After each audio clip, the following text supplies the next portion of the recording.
Fitting in while mixed, part 2. So, I swore in the last video, but it wasn't that bad. At least I don't think it was that bad. But I'm try to keep it cleaner this time around. I was on comic books and superheroes that were not mixed, but I had to relate to them, and I was on Apache Chief. And I said that Apaches were some Asian-looking MFs. Alright, so that's where I left off. And I'm going to switch gears in a second. Throughout my run of watching Apache Chief and Samurai and El Dorado and Black Bolt, they never ever were front runners until like Firestorm and Cyborg came on. Because once Cyborg got on, you had two black guys. Firestorm, you had two white guys that becomes one white guy in a yellow and red outfit. And then you had all the other normal people. But at the same time, they never sent the second stringers on missions. Apache Chief was basically Tommy from Power Rangers. They only called him when Gigano was on the field, so that you could chuck and grow and all that stuff. And then Black Bolt, Samurai, and El Dorado were rarely used. And then once Darkseid came, it wasn't like Justice League Unlimited, where everybody got a spotlight episode. It wasn't like that at all. In Justice League Unlimited, they still didn't have any mixed people until you get to the last episode with Terry McGinnis going after Amanda Waller. And you have the hell is his name? Rex Stewart, who's half Hawkman, because Hawkwoman is his mother and John Stewart is his father, but he does not have the skin tone of John Stewart. He has the skin tone of his mom. So I guess because he's interspecies or hybrid, he gets her color instead of her father's color, or his father's color. You see what I'm going with that? And Justice League Unlimited was like the only one that had a conglomerate of superheroes, but none of them were multicultural or biracial. So, what's his name? The clone of Speedy had a mixed daughter with Treasure in Young Justice. And that's pretty much the only mixed character that I could pull out of a hat right there. So again, fitting in has been a little bit difficult. There is a guy that I follow on YouTube, and I respect his opinion and everything, but he hasn't grown up the way I've grown up with little to no representation. And he bitches about a lot of tokenized white characters turning black, and I agree with him on that they should not do that. They should just bring in new characters. But I will say, because I've grown up with no representation at all, I have the right to voice my opinion on that, and I think that there should be more mixed people. So let me explain why that happens. That happens because we don't have people like me writing stories about people like me.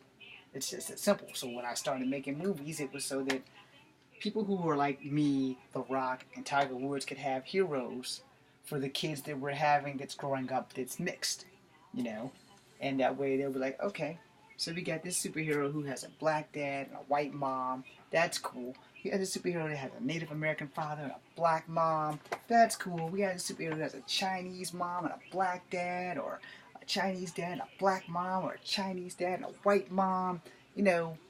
People like us didn't really get heroes, except for Bruce Lee. But we didn't get any representation in comic books and stuff like that, and I brought that up for a specific reason. Now, here's why I bring it all the way back to fitting in. As a child, before I knew what mix was, I was pretty good in the black community of school. From 5 to 7, you're still black, you're cool. And by the time I hit 3rd grade, I was a half-breed.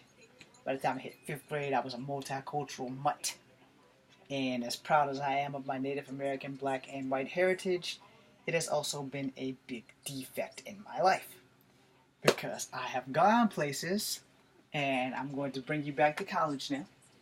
I have gone places where people have mistaken me for everything under the sun. Alright? When I started going to college, people would ask me and things like that.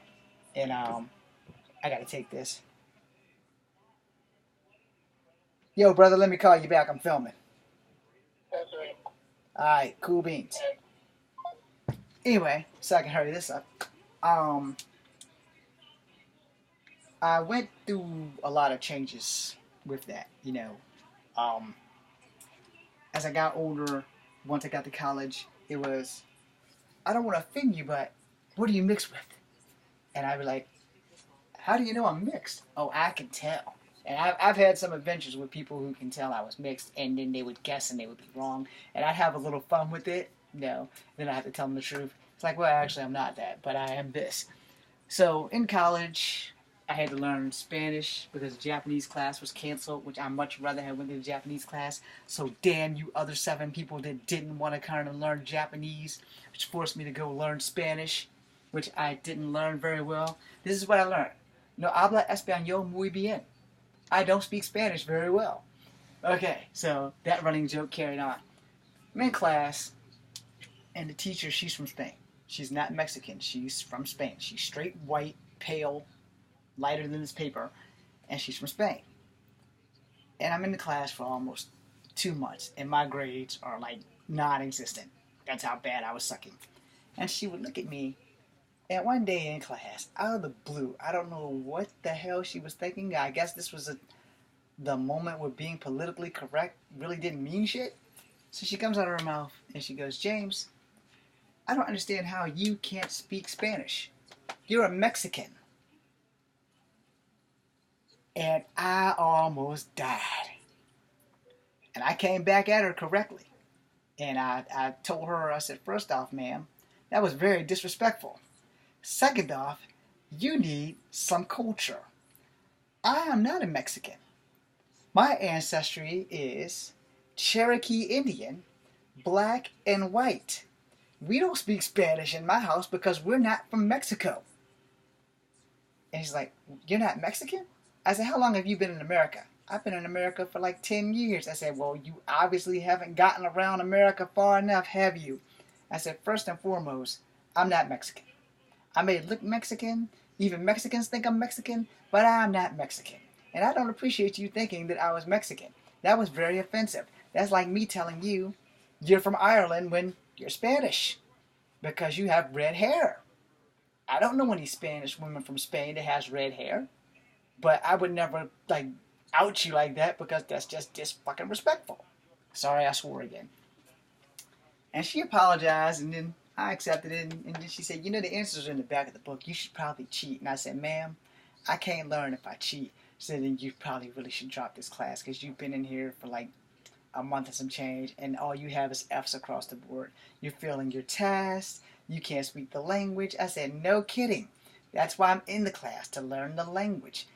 Not only can I not speak it, I can't read the crap on the paper either. And if I can't pronounce it and I can't read it, how do you expect me to say it? Yeah, well, the answers are in the back of the book. I was like, yeah, thank you. And that was like our last day for me in the class. The class continued, and I had to drop my class because I just could not get it. Spanish was offered in middle school, and I didn't take it. Because I just wanted to get through school. I didn't want to be stuck in the 9th grade or the 5th grade and forever and ever because I couldn't do freaking Spanish. So, ending that, there was a lady who worked in the computer lab, and she was Filipino. So, she started speaking to me in Spanish. And I told her, I said, ma'am, what race do you think I am? Aren't you Filipino? And I said, no, ma'am, I am not Filipino. I am part Native American, I am part black, and I am part white. But I am not Filipino, and I just failed a Spanish class. And me and her got along great after that. And she's like, I'm sorry, I thought you were Filipino. Then I had to do a class report on Japan. So there was this Mexican girl in the class who looked Japanese. I'm going to bring this around in a minute. Just calm down and relax. So I talked to the Vietnamese kids in class. I forgot their names. Then I talked to the one Korean girl in class, and then I talked to the Mexican girl who I thought was Korean or Japanese. And this is where the paper hit the fan. And I'm not about offending people, and my report was going to be on World War II, and it was going to involve a slight bit of Japan bashing, and I didn't want to offend anybody of Asian descent in the classroom. And I spoke to the other Asians in the classroom, and I went to the Spanish girl who was actually a Mexican girl who I thought looked Japanese. I said, look, I say some really bad stuff about Japan, and I don't want to offend you, so are you okay with this? And then she got mad and she said, you look more Japanese than I do. And I said, okay then. So then I got up in class and I did my damn report on World War II Japanese karate, and I brought my sabatu to class and I did some demonstrations, and everybody thought it was cool, and I got a B. Okay? So I've been mistaken for a lot of stuff. Then along comes my friend who's the son of a preacher, and I'm working out at Piedmont in the hill. It's now a basketball court, but it was a hill there. And I'm working my stuff. And I tell you guys this story before, so the long and short is he came up to me and I thought we were going to fight because he was Korean. And he asked me if I was part Chinese. And I said, no, I'm not part Chinese. I'm part Native American and I'm part black and white. He said, well, you know Native Americans are Asian. And I said, no, we're not. We're from Atlantis. Then he proved me to be completely wrong, and Native Americans are Asian. So go figure. Which explains why and that means if you're Mexican, from the Incans, the Aztec, the Mayans, and if you're from the Amazon, your ass is Asian. So once that was discovered, that put a whole new understanding on why Mexicans always spoke Spanish to me, and why Filipinos always spoke Spanish to me, and why most Asian people have never really rejected me because they assumed I was Polynesian, which are Hawaiians. And I've been asked if I was Hawaiian, and I've told people, if I was Hawaiian, there's no way in hell I would ever leave paradise to come to a place where it snows, because I would come visit so I could see the snow, and then my ass has got to go because I don't like snow. All right. Anyway, that being said, fitting in has been an issue. I have fit in more with Asians and Mexicans than I've ever fit in with blacks and whites. And being mixed, you will find this to be a challenge. And I say it that way because I got to make this phone call and I want to get off of here as fast as possible, and I don't want to keep dragging you guys through the mud. But, we're all human first. We all bleed red. It's the one thing they taught me in the Army that 1,000% true. I'm going to die for you. You're going to die for me. We put on these dog tags to honor those that have come and gone, and they are to identify us if something goes wrong. So if you're mixed, you're not alone, not awkward. You just got to find your niche and fit in. I'm James Williams Jr. Call me number 2. Be seeing you.